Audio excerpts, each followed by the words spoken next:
SeanPaul Long Island Audit Reyes became the latest First Amendment auditor slash cop watcher located outside the state of Texas to come out against Texas's plans to change the punishment for interference with police from a misdemeanor to a felony offense.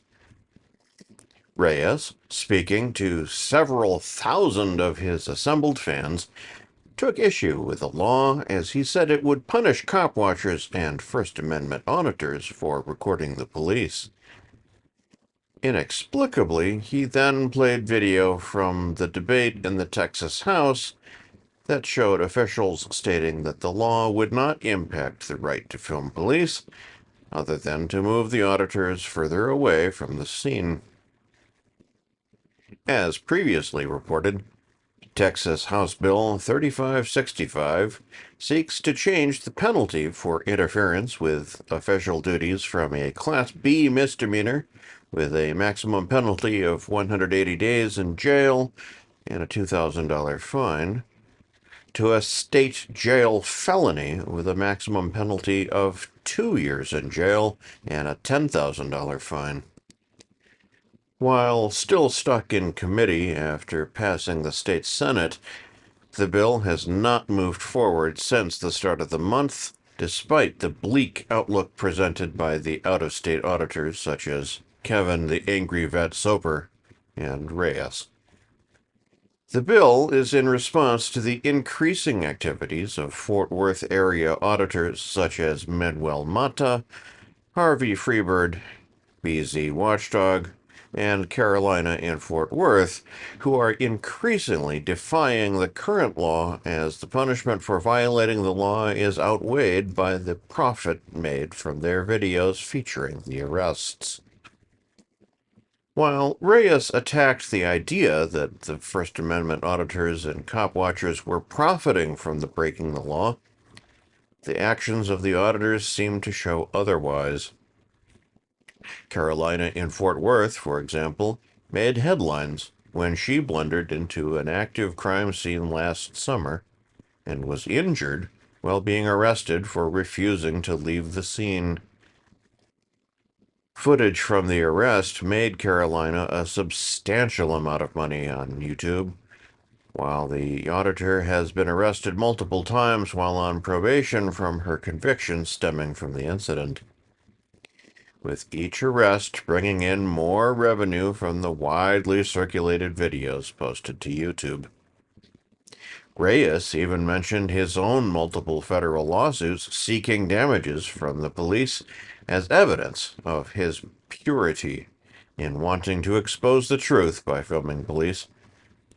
Critics point out that at least 2 of Reyes's arrests over the past 2 years seemed to be pre-planned, with live streams indicating that he had been arrested before the arrests actually happened, along with GoFundMe campaigns set up to fund his legal defense.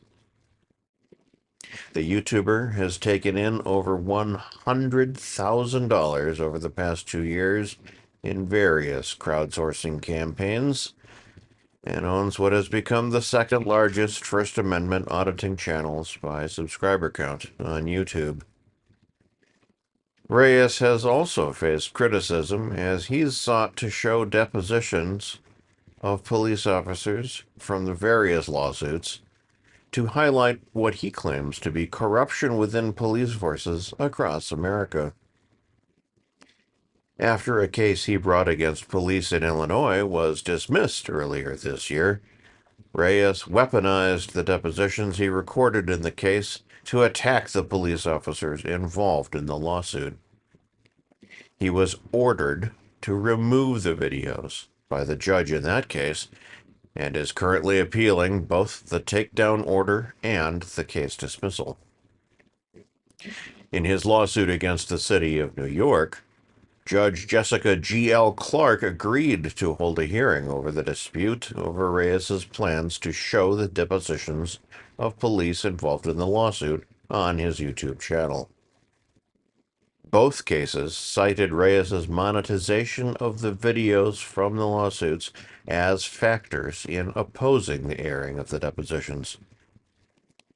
Reyes ended his live stream by directing fans to call flood the Texas governor's office and the Texas House of Representatives to let officials know their outrage over the possible changes to the law.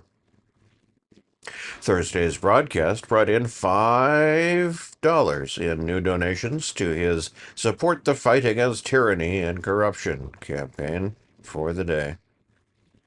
He did not, however, win the daily crowdsourcing title.